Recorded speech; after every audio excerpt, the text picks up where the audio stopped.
Hi guys, and welcome to episode 23 of the In the Hub podcast, brought to you by Playbox Technology UK. In this week's episode, we speak to Keith Harding, Special Effects Supervisor at Bloody Stuff Ltd. Keith's career in film and television is unmatched. From an international sales manager to director, executive producer, CEO, and now Special Effects Supervisor, Keith has pretty much done it all. I really hope that you enjoy this episode. So, Keith, welcome to the In the Hub podcast. How are you today? Oh, I'm good, thanks. And yourself? Yeah, not too bad, thank you, Keith. Not too bad. Super. We've had a few chats before this recording, obviously, and it seems like you've been keeping quite busy at the moment, which is really good to hear.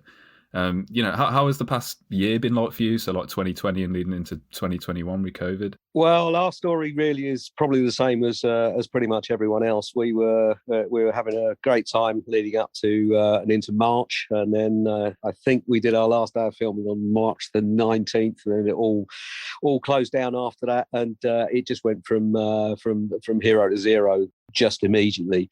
We then kind of had a bit of a blip again in the summer, obviously as the lockdowns finished, so things started picking up, and the whole film and production and TV production industry, being desperate to continue churning out stuff for, channels and streaming media and everything else you've got.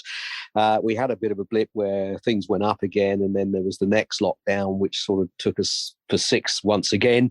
Although on the final lockdown, there was a bit of good news for us as the film and TV production side of the industry, in so much as we were one of the permitted working groups that could continue working. But yeah, from sort of December onwards, things have picked up, I think, more through desperation than change of the COVID situation necessarily.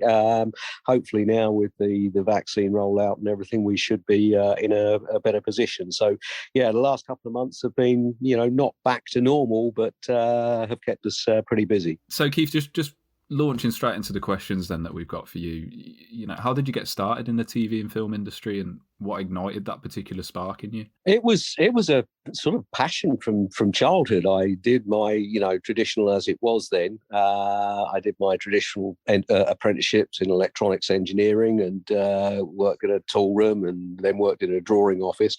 But I'd always had a very, very keen interest in making films, TV, and video productions. And as soon as my little salary would afford it, I bought my first video camera, blah, blah, blah.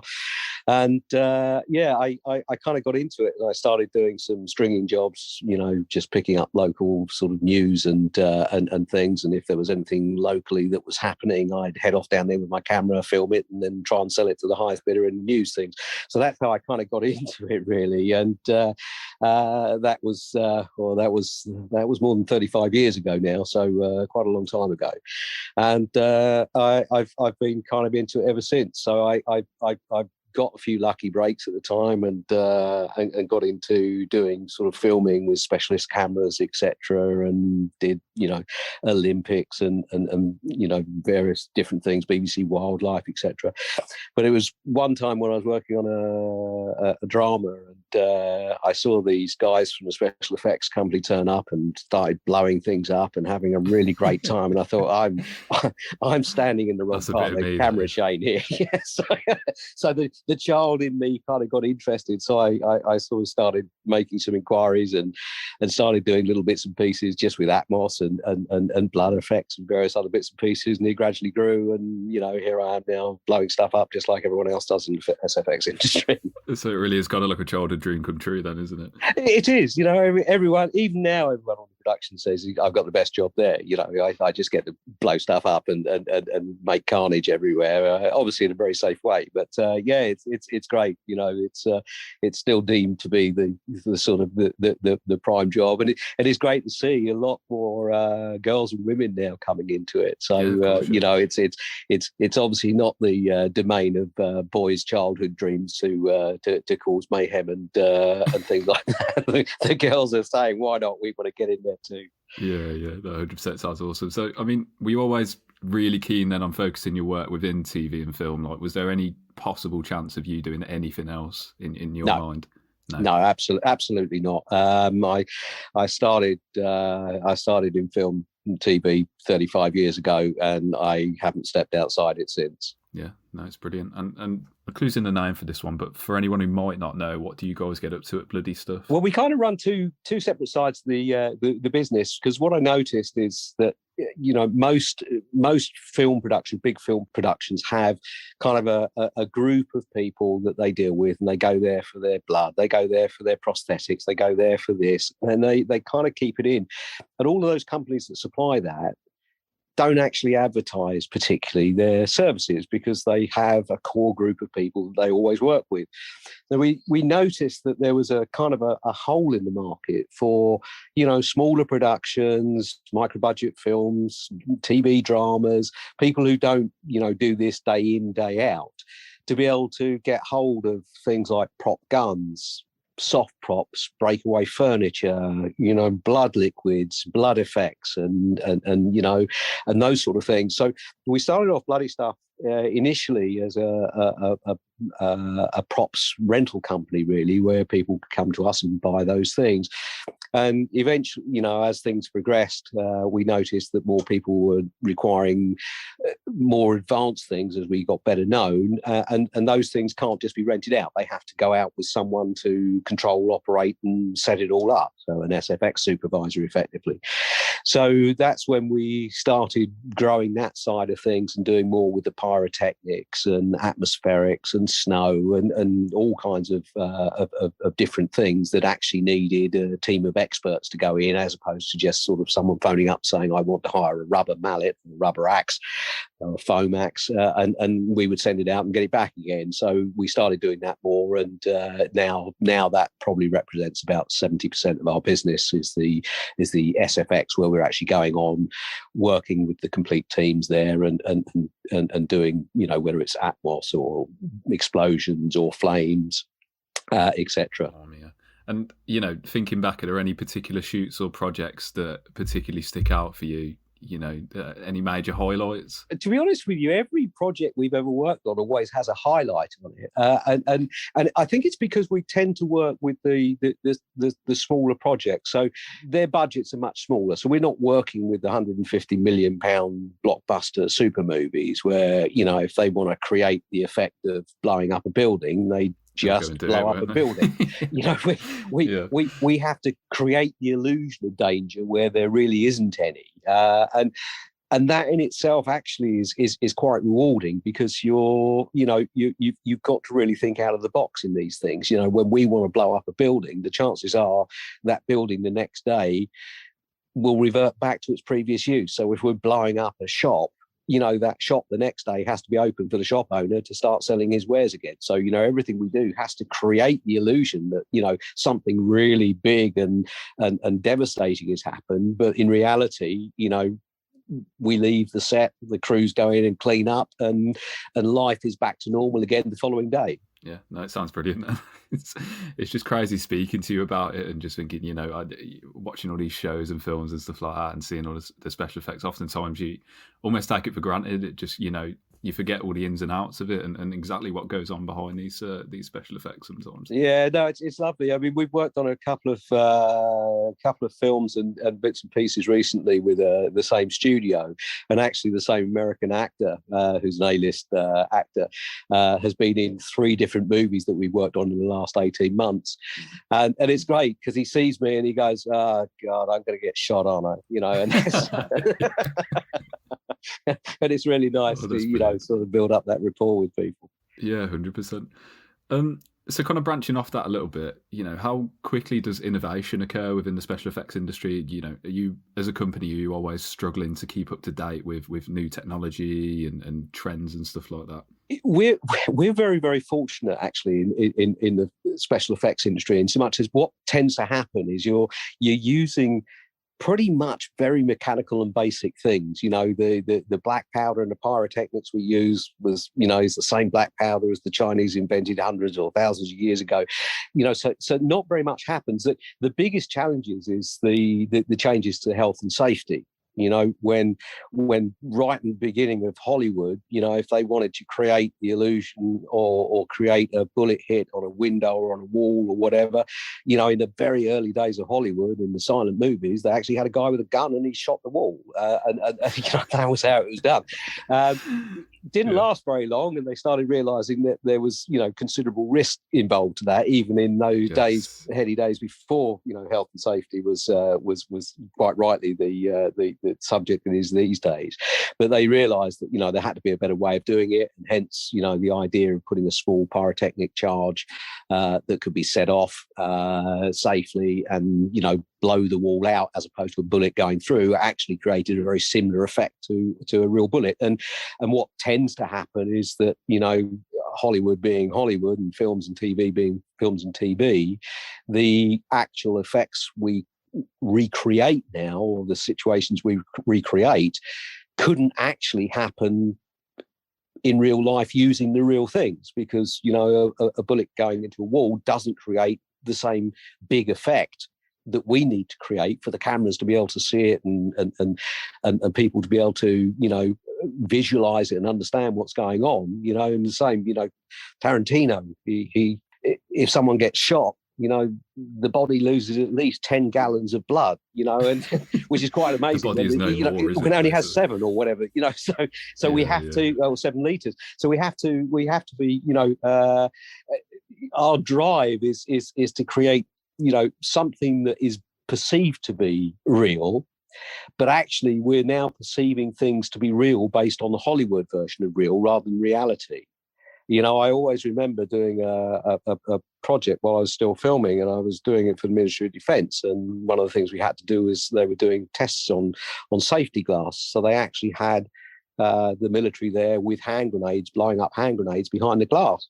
And I'm really excited to see this huge, great fireball explosion. And I thought it had misfired, because it was just such an anticlimax. Whereas when we create a grenade blowing off, all kinds of mayhem and flames and fireballs go off. But the reality of a hand grenade is it doesn't do that at all. It shifts air pressure and it shifts shrapnel, and that's what it's designed to do. So we spend most of our time trying to find new ways of recreating what Hollywood has determined to be the norm for how things happen in explosions. But going back to your question, which I deviated from somewhat, we don't actually have much in the way of the technology jumps, in your side of the business, which I know very well from knowing your guys and you people for a long, long time. Yours is an ever striving thing, from multi-channel to streaming to whatever the next thing is going to be, and you're always moving. Whereas with ours, it's pretty simple. We've got wireless firing systems now for our pyrotechnics, so we don't have to cable hundreds of meters of cable back with the forwards to a firing system. So those sort of things happen, but there's no major shift in our industry to new technologies. The big shift, I guess, was when VFX, so the computer generated effects, came in. And when they first started coming in, there was a kind of a dip in the using of real world effects, which is what we do, the real world effects. And what basically happened was that they said, we can do everything on the computer now. And indeed, for a good number of films and for a few years that did happen. But they realised that even with the advent of the incredible effects that they can now achieve with the CGI and the VFX side of things, we now work probably as close with the VFX departments as we do with stunts and with the art department and those sort of people, because they've realised over the years that there's two benefits to having real world effects. Their CGI effects go on top of them much better than if there's nothing there. And the second really major thing is that the actors have something real to react to, as opposed to just being told that, there's a huge explosion. there's actually an explosion now. So they have something real to react to. So the big change was VFX, but actually now we're finding, and for the last 10 years, we've been finding that, we just work really, really closely with the VFX guys when we're setting up these stunts and these bigger projects, to understand what each other's going to do on that and where we can find the sweet spot of how that effect is going to be implemented between the real world effects that we create and then their additional CGI that they will add to it later. Keith, I've got so many questions. It's too many questions that I simply couldn't fit into this podcast. It's just, it's really interesting. So I know a bit earlier we talked about obviously how COVID has affected you guys as a company, and just looking towards the future now, what is the future looking like for you guys, and what are productions in general looking like now? Are we starting to get back on track, or? I think the confidence levels is there because, if you take, and this is just one particular part of the industry, and obviously your knowledge of broadcast and streaming, you'll have perhaps a different take of it. But my take of it is the big studios, the Disneys, the Netflix, the Amazons, the Nows, and don't want to miss too many people off because I don't want to upset them. But the big studios, they have had to release a lot more of their forthcoming attractions earlier because of the volume of people that have been locked down on COVID and, have been relying on binge watching TV series to do that. And I think, they have an absolute desperate requirement to make lots more film and TV programming. So that's a very optimistic sign for us. As a small company, that could mean two things to us. If all of the production companies suddenly decided in April to start making new film and TV and drama that involved SFX, we'd be a little bit, can't think of a nice way of putting it, but we'd be a little bit screwed because we can only do one thing at a time because we're a small company. So, we would benefit from a longer rollout of these things being done rather than a massive rollout, which, a few very big American and a European and a couple of English larger companies who employ, 50, 60, 70 people who could, potentially go on 5, 6, 10, 20 movies at a time and do it. We're kind of a one-shot pony. We go on a movie, we do that movie and we move on to the next. But I think in terms of general positive feeling, I have a good feeling now. We've been very fortunate that, for the last 3 months we've been busy. We've got some other stuff coming forward. I think the positive vibes are very good. I think the downside of it at the moment for us is the fact that there's no great forward visibility. We don't have bookings going forward to, end of the year, beginning of next year. We're very much, we finish a project, the next project hopefully comes in and so we continue going like that. So I think the downside for us is visibility of what might be around the corner is not there. But the upside to us is the fact that we have started this year and finished last year very busy, and going forward next month we got things going on as well, so that's fine, and hopefully during the course of March we will have something coming in for April, but that's kind of where we are at the moment. So that's the difficulty is in terms of resource planning, really. Yeah, because it's one word I'd associate with our industry in terms of that and production schedules is spontaneous, isn't it? And it is. It's got to evolve with external factors, and which sometimes obviously can be a burden, but it's sometimes it's really exciting as well because you never know what's around the corner, really, do you? Sometimes no, you don't, and I think it helps. That's one of the benefits of being a smaller company is we can be pretty nimble on our feet in terms of reacting to what people need. We have limitations because we rely on other manufacturers and pyrotechnic manufacturers and people like that to make the mixtures for us, which before we could just phone up, say, hey, we need some of those, we'll pick them up next week. They're now on furlough too, and it sometimes makes it difficult for us to react as quickly as we'd like to. But they've been really good. They actually helped us out in January, and they sent a little team into their factory and made exactly what we needed. We picked it up 3 days later, and we were on set on the 5th day. So it is still possible, but it is a little bit more difficult now to get all those things falling into place. And just to finish off on Keith, this is a question we ask at the end of every podcast, and we try to get the guests to keep it to one word if possible, and then obviously expand on their choice afterwards. But what do you see as the future of the broadcasting and media industry as a whole? Optimistic, I think, and that wouldn't have been the same word as I'd have used necessarily a year ago. Around this time last year, yeah. Yeah, I'd have used positive, fantastic, and all those sort of things. But I think now optimistic is probably my word that I would have to choose. Yeah. No, I really like it, Keith. And yeah, same here, to be honest. You can't have anything but a positive outlook for this year now. We've been through a lot in the last year.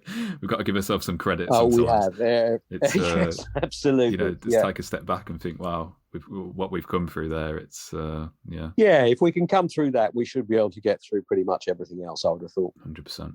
Yeah, so just to end on then, Keith, are there any exciting projects in the pipeline for Bloody Stuff that you can talk to us about?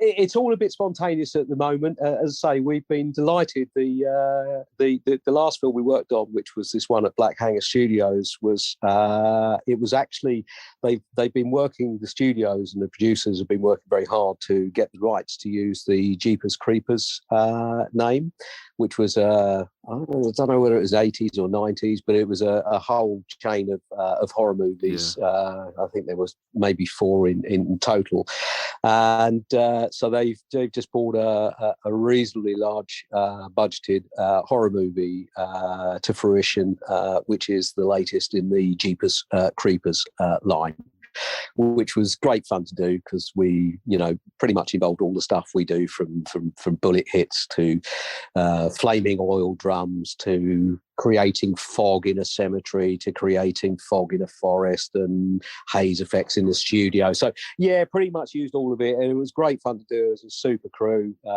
super cast. So so we'll just keep our fingers crossed now that will be received well, and we'll sell on. And we're now in talks with the studio, a couple of studios, about various projects that are going on. So fingers crossed, some of those will start coming to fruition. And how can people get in touch with Bloody Stuff or you to find out more about anything that you guys are up to? Well, the obvious one is the website. So www.bloodystuff.co.uk. And if it's particularly the film and special effects side of things rather than the props and the rentals, we've now got a daughter website, which is filmsfx.co.uk, which is just for the special effects side of things, and all our contact details are available there.